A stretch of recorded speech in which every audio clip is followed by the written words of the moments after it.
یہ فرشتوں کو نہیں معلوم۔ روزے کے متعلق رب جانے اور اس کا بندہ جانے، اللہ نبی پاک جانے، اور پھر جو وہ فعل کر رہا ہے، جس نے روزہ رکھا پھر وہ خصوصی کرم فرمائے گا۔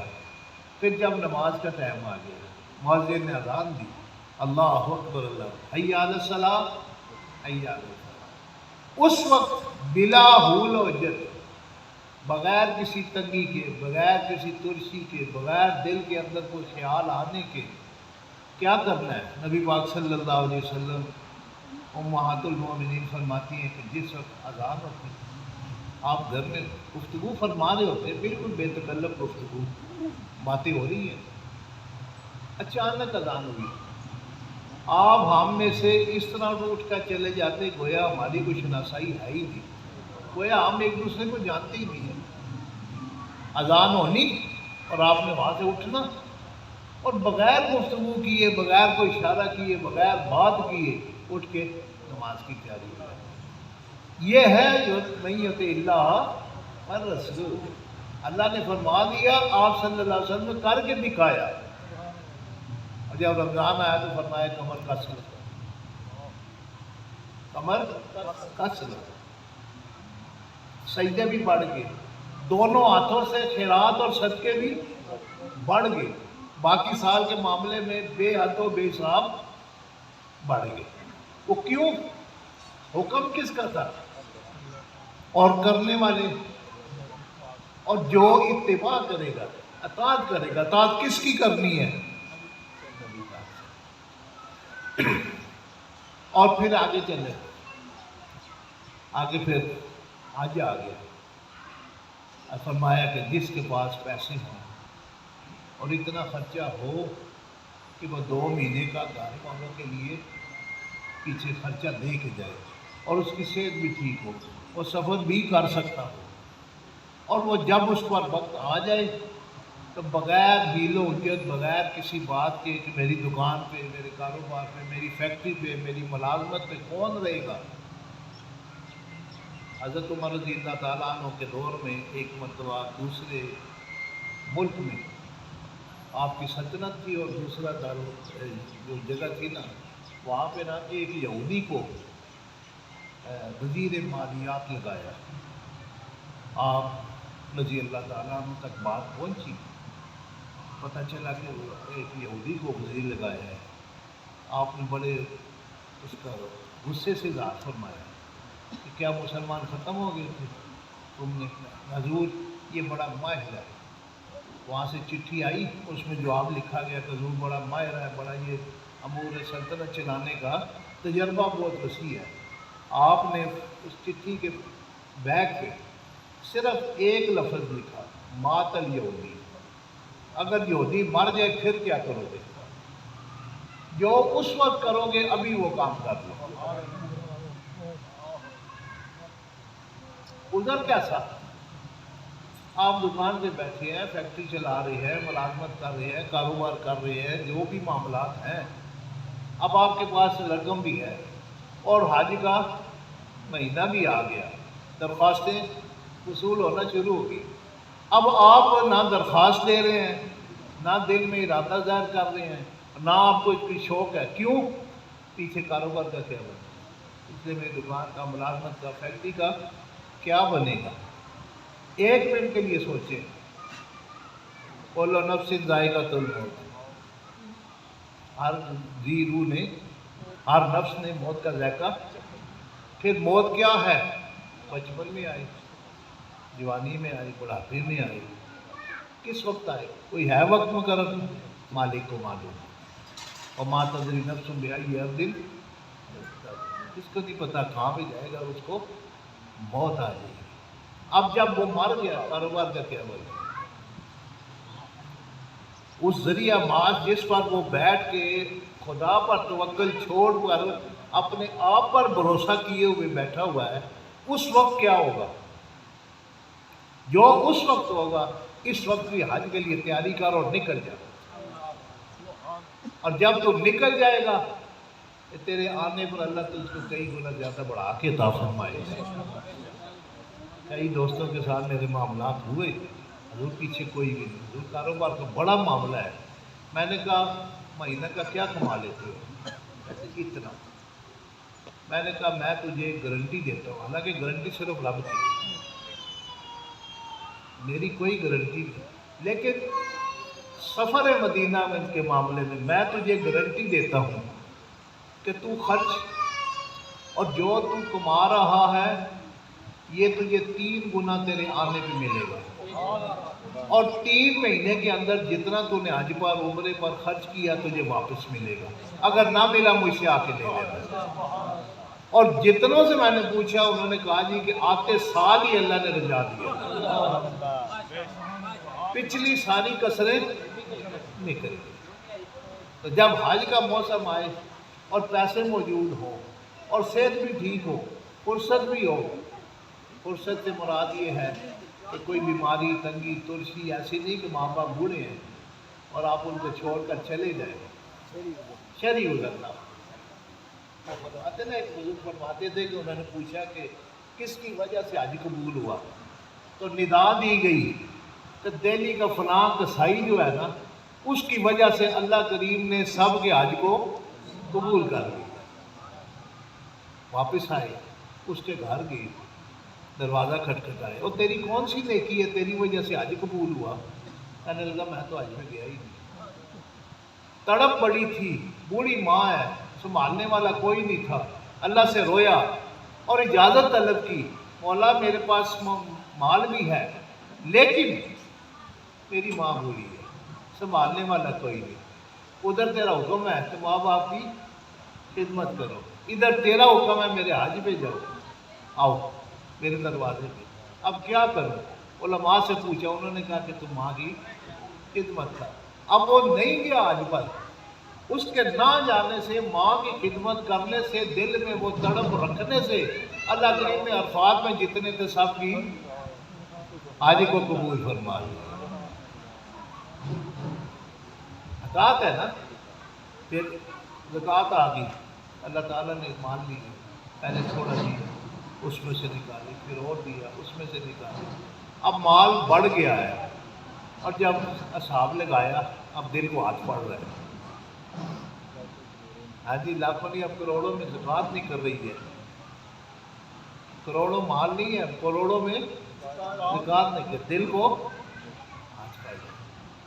اس وقت فرماتے ہیں کہ تیرے دل کے اندر خیال بھی نہیں آنا چاہیے کہ میں وہ تھا جب میں دنیا میں آیا تو دنیا میں آنے کے بعد میں بالکل بے لباس تھا، میرے پاس تن کے کپڑے بھی نہیں تھے، وہ بھی دوسروں نے پہنائے، میں رویا، میرے پاس کھانے پینے کو کچھ نہیں تھا، دوسروں نے مجھے دودھ پلایا، میرے پاس گھر نہیں تھا، بستر نہیں تھا، انہوں نے اپنے کمرے میں بستر پر مجھ کو لٹایا، میرے پاس سب تھا ہی کچھ نہیں، سب دوسروں کا دیا ہوا تھا، اور دوسروں کو تو نے دیا تھا، جس طرح تو نے دوسروں کو دیا، وقت کے لحاظ سے ایسا ایسا تو نے مجھ کو بھی عطا فرما دیا۔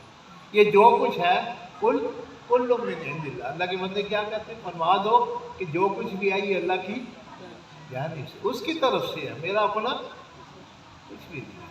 جب حج کا معاملہ ہے تو خیال کرو میرا کچھ بھی نہیں ہے، جب زکوٰۃ کا معاملہ ہے تو میرا کچھ بھی نہیں ہے، جب یہ دیگر معاملات صدقہ خیرات دینے کا معاملہ ہے تو کیا کرنا ہے؟ میرا۔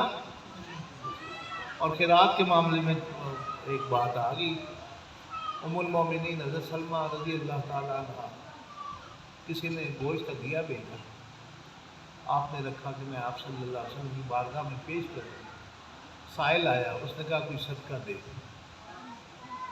آپ نے اس کو دعا دے کر بھیج دیا کہ آپ صلی اللہ علیہ وسلم تشریف لائیں اور یہ میں آپ کی خدمت میں تناول کے لیے پیش کروں۔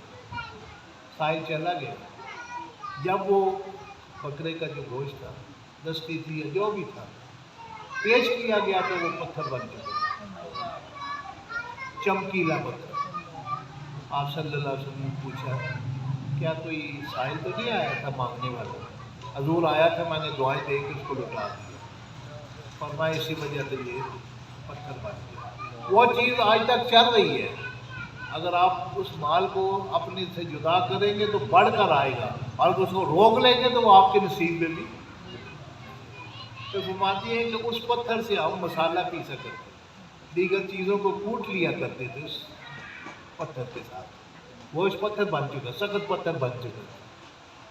تو جب یہ انسان جب یہ تقسیم کرتا ہے تو خیال پتہ کیا کرنا ہے، یہ سب اس کا مال ہے، اور جب یہ خیال کریں گے یہ مال اس کا ہے، میں اسی کی راہ میں دے رہا ہوں، تو پھر دینے والا خوش ہو کے اس کو اور عطا فرمائے گا۔ جب حج کا ارادہ ہوگا یہ سب مال اسی کا ہے، میری جان بھی اسی کی ہے، میری طاقت و قوت جوانی یہ سب اسی کی ہے، میں اسی کی جانب چاہ رہا ہوں، وہ بڑھ کر ثواب اور بڑھ کر اجر عطا فرمائے گا۔ اور جب گھر کو واپس آئے گا تو ایک ایک قدم کے بدلے 80 سال کی عبادت کا ثواب اس کو مل جائے گا۔ اور جب گھر میں داخل ہوگا تو اس طرح داخل ہوگا جس طرح آج گویا ماں کے پیٹ سے پیدا ہوا۔ اتنا بڑا اجر ہے۔ اگر آج بیٹھے بیٹھے دکان پہ کارخانے میں کسی جگہ جان نکل جاتی ہے تو کیا اسی طریقے سے اس کو اجر ملے گا؟ اور فرماتے ہیں کہ حج کے راستے میں جا رہا تھا، راستے میں انتقال ہو گیا، اب اس کو وہ حج بھی نصیب ہوا اور تا قیامت ہر سال عرفات میں جو حج ہو رہا ہے اس کے نامہ اعمال میں لکھا جا رہا ہے۔ مثال اگر موت آ گئی تو تا قیامت گھر آنے تک اس کو ہر قیامت تک کے جتنے حج بقایا ہے ہر حج اس کو، لیکن کس کو؟ وَمَن يُطِعِ اللَّهَ وَالرَّسُولَ، جس نے اللہ اور اللہ کے رسول کی اطاعت کی۔ پھر زکوٰۃ کا معاملہ آ گیا، دل میں وہ کہہ رہا تھا نا کہ دل کے اندر وہ کہ تھوڑا سا تکلیف ہوتی ہے، وہ تھوڑا سا وہاں کی بات وہ میں دنیا ہر خطا کی جڑ ہے۔ تو اللہ معاف کرے، اللہ معاف کرے۔ حضرت صالبہ نبی پاک صلی اللہ علیہ وسلم کے ایک صحابی تھے، تو بڑے درمیانی سی حالت تھی ان کی، آ کے عرض کیا کہ یا رسول اللہ، یہ بدبخت لوگ کہتے ہیں کہ آپ کو خبر نہیں، آپ کو تو آخری جنتی کی بھی خبر ہے، آخری دوزخی کو بھی آپ پہچانتے ہیں، اور آخری جنتی جو دوزخ سے نکالا جائے گا اعمال صاف ہو کے گناہ، آپ اس کی شکل اور نام اور اس کے چلنے سے اور رب کے ساتھ گفتگو وہ بھی آپ سماعت فرما دیں گے، اور وہ بھی آپ نے بتا دی ہے۔ یہ بدبخت پتہ نہیں کس چکر کو پڑے ہوئے ہیں، اپنا ایمان برباد کر رہے ہیں۔ میرا ایمان تو یہ ہے کہ حضور میری یہ گفتگو بھی سن رہے ہیں اور میرے قلب کو ابھی بھی دیکھ رہے ہیں اور ملاحظہ فرما رہے ہیں، اور یہ حضور سماعت فرما رہے ہیں۔ میرا ایمان یہ ہے کبھی۔ تو حضرت صالبہ نے عرض کیا یا رسول اللہ دعا فرمائیں۔ آپ نے فرمایا کہ جس حال میں ہے ٹھیک ہے نہ کرو، حضور کوٹ کرو۔ فرمایا میرے پیچھے نماز میں پڑھتا ہے، صحبت میں بیٹھتا ہے، مزید دوری یہ ایسا خزانہ ہے، انما انا قاسم واللہ یہ ہوتا ہے، اللہ دینے والا اور میں تقسیم کروں۔ خزانے رب کے ہوں اور بانٹنے والی ذات مصطفیٰ ہو۔ ایک دفعہ آپ صلی اللہ علیہ وسلم تشریف فرما تھے تو ایک صحابی آئے، ان کا پاؤں آپ کے پاؤں مبارک پر آ گیا، ان کو پتہ نہیں لگا، آپ نے چھڑی مبارک لے کر اس کے پیٹ پہ لگائی کہ دیکھ نیچے میرا پاؤں ہے، وہ خوفزدہ ہو گیا، پیچھے ہو گیا، آپ تشریف لے گئے۔ اب آپ کو اس چیز کا بڑا ملال ہوا کہ میں نے چھڑی، حالانکہ اس نے پاؤں پہ اوپر تکلیف آپ کو ہوئی ہے، اس کو تو چھڑی سے اشارہ کر کے پیچھے کیا، آپ گھر تشریف لے گئے اور آپ نے کہا کہ اس کو بلا کے لاؤ۔ جب وہ آ گیا اب وہ کام پہ، اب میری خیر نہیں، اس سے بہت بڑی غلطی ہوئی ہے۔ آپ نے فرمایا کہ یار میں نے تجھے چھڑی ماری تھی صرف اس لیے کہ تجھے مطلع کرو، لیکن تیرے پیٹ پہ لگی تھی، میں تھوڑا سا بول گیا یا 90 یا 95، یہ تھوڑا سا مجھے مغالطہ ہے، 90 یا 95 اونٹنی آپ کے پاس موجود تھی، آپ کی ملکیت میں تھی۔ آپ نے فرمایا یہ ساری لے لے اور مجھے معاف کر۔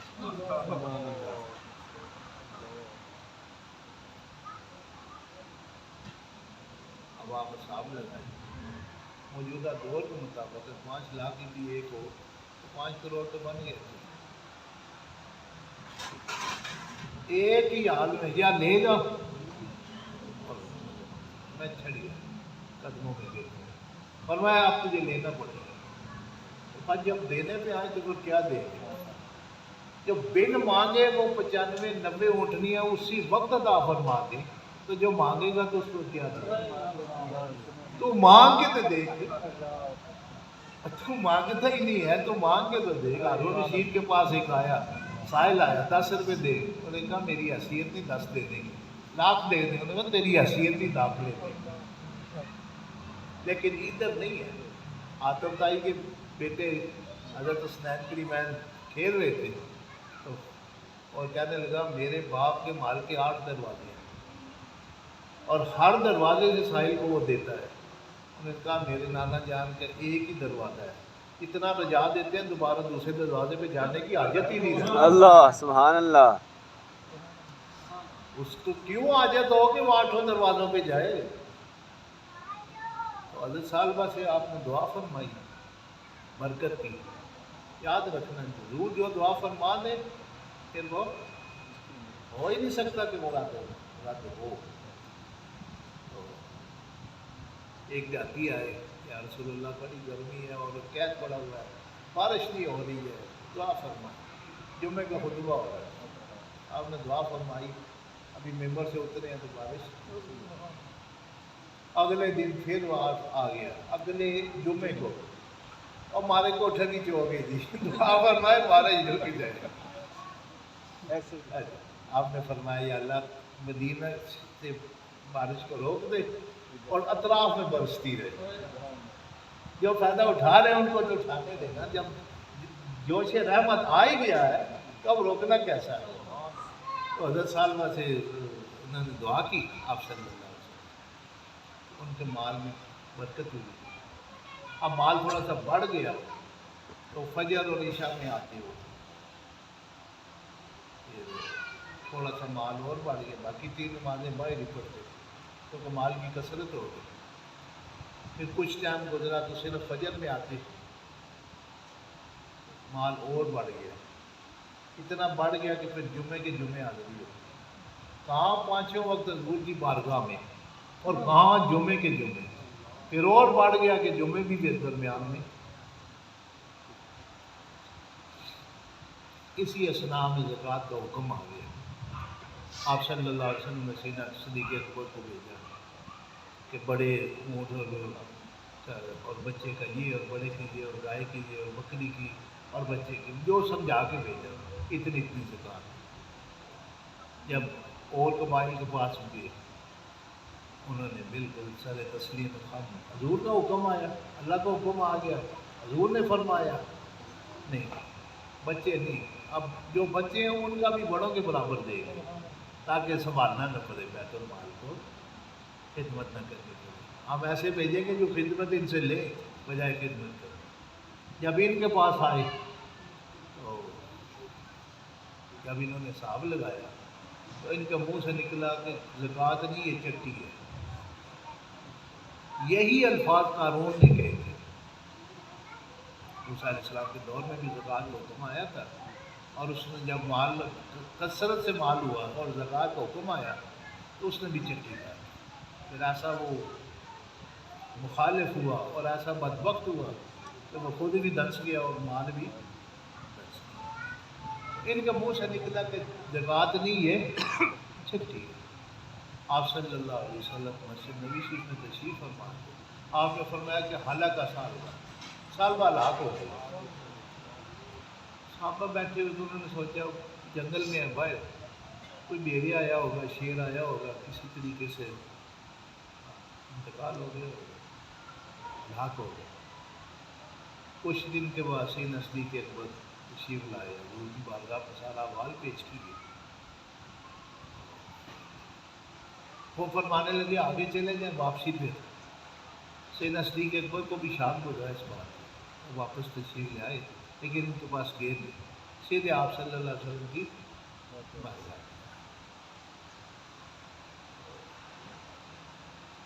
ماجرا پیش کیا۔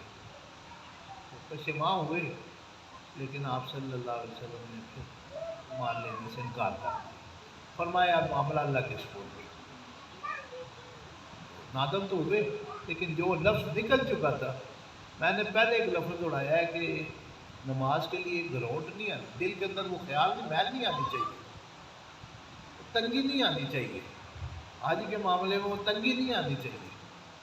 روزہ رکھنے میں خوشی خوشی، یہ سارے معاملات جو ہیں نا یہ خوشی کے ہیں، سر تسلیم میں خم ہے، ادھر سے حکم آیا، ادھر ہمارا سر بھی جھک گیا اور دل بھی جھک گیا، خیالات میں بھی وہ نہیں آنا کہ یہ کیوں کرتا ہے، پھر معاملہ بنتا ہے۔ تو جب ان کے منہ سے نکلا نا کہ یہ چٹی ہے، تو معاملہ ادھر ہی بگڑ گیا۔ پھر مال کثرت اور کثرت ہو گئی سیدنا صدیق اکبر کے دور میں، پھر زکوٰۃ پیش کی انہوں نے کہا میرے آقا نے وصول نہیں کی تو میں کیوں کروں؟ پھر سیدنا عثمان غنی رضی اللہ تعالیٰ عنہ کا دور آیا، ان کے مال میں بیماری پڑی اور آہستہ آہستہ بالکل مال ختم ہو گیا، اور سیدنا عثمان رضی اللہ تعالیٰ عنہ کے دور میں وہ مدینہ منورہ میں بھیک مانگا کرتی تھی۔ کام مال کی اتنی کثرت کہ مدینہ منورہ سے کافی دور جا کے وہاں بسیرا کرنا پڑا، اور کہاں دل کے اندر جو گروتھ ہے نا، متھے تے بٹ اور دل اس خیال، یہ دو کبھی اللہ اور اللہ کے رسول کے معاملے میں نہیں آنے چاہیے۔ حی علی الصلاۃ، حی علی الفلاح آ جائے تو یہ نہیں کہنا ابھی گاہک کھڑے ہیں، ابھی مشین چل رہی ہے، ابھی یہ چلا گیا تو اتنا نقصان ہو جائے گا کہ اب بعد میں پڑھ لیں گے، فرمایا نہیں، بس آ گیا حکم سر تسلیم اسلم، جھک جا، بس تیرا کام ہے جھک جانا، گردن کو جھکا دینا۔ جس نے گردن کو جھکا دیا، من تواضع للہ رفع اللہ، جو اللہ کے سامنے جھک گیا، گردن کو جھکا دیا، اللہ نے اس کو بلند کیا، رفعت عطا فرمائی۔ کہ یہ بلندی کہاں تک ہوگی؟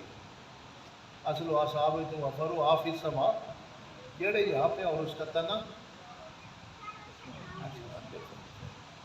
اللہ پھر یہاں نہیں رہنے دیتا، پھر اپنے قریب کر لیا کرتا، اپنا قرب عطا فرماتا۔ نبی پاک صلی اللہ علیہ وسلم کا قرب عطا فرماتا، جتنا جتنا وہ جھکتا چلا جاتا ہے اتنا اتنا وہ بلند، پھر رب کی بلندی پھر آپ جانتے ہیں۔ نبی پاک صلی اللہ علیہ وسلم جب اٹھا کے اس کو رب کے حضور پیش کرتے ہیں کہ یہ انہار نکلا ہے، اس نے ہر معاملے میں سر تسلیم خم کیا ہے، ہر معاملے میں اسلم جھک گیا ہے، تو پھر آپ کی بارگاہ میں پھر رب اس کو رہنے دے گا؟ ابھی پچھلے دنوں حضور داتا صاحب کی بارگاہ میں دوست گئے تو کہنے لگا جی وہ جو انہوں نے حساب لگایا تقریباً 40 لاکھ سے زیادہ لوگ آئے ہیں، اور جمع غفیر 3 دن، بندے سے بندہ جڑا ہوا ہے، اتنی مخلوق ہے، کیوں؟ کیونکہ من تواضع للہ رفع، جو اللہ کے لیے جھکا اللہ نے اس کو بلند کیا۔ پھر کیسا بلند کیا؟ دن رات میلے لگے ہوئے، کوئی ذات، کوئی نسل، کوئی رشتہ داری، کوئی دوستی، کیا ہے؟ وَمَن یُطِعِ اللَّهَ وَالرَّسُولَ، جس نے اللہ علیہ کے رسول کی اطاعت کی، فَأُولَٰئِکَ مَعَ الَّذِينَ أَنْعَمَ اللَّهُ، یہ نام یافتہ لوگ ہیں، نبی، صدیق، شہداء، صالحین، یہ نام یافتہ لوگ ہیں۔ وَحَسُنَ أُولَٰئِکَ رفیقا، ان کے ساتھ کتنا پیارا تھا، اللہ نے کتنا پیارا ساتھ بنایا۔ تو کس کا بنا ہے؟ جو جھکا، سر تسلیم خم کیا، جو چیز سامنے موجود ہوئی، روزہ آیا، حج کا موسم آیا، زکوٰۃ کے مہینہ آیا، سر تسلیم، نماز کا حی علی الصلاۃ، حی علی الفلاح کا وقت آیا، سر کو فوراً ہر شے کو چھوڑا، یہ پڑی ہوئی ہے، شٹر کو نیچے کیا، کارخانہ تو اس کو بند کیا، مشین چاہتی ہے تو اس کو بند کیا، اور پھر کدھر ہوا؟ اس کے حضور میں پیش ہو گیا۔ پھر کیا ہوا؟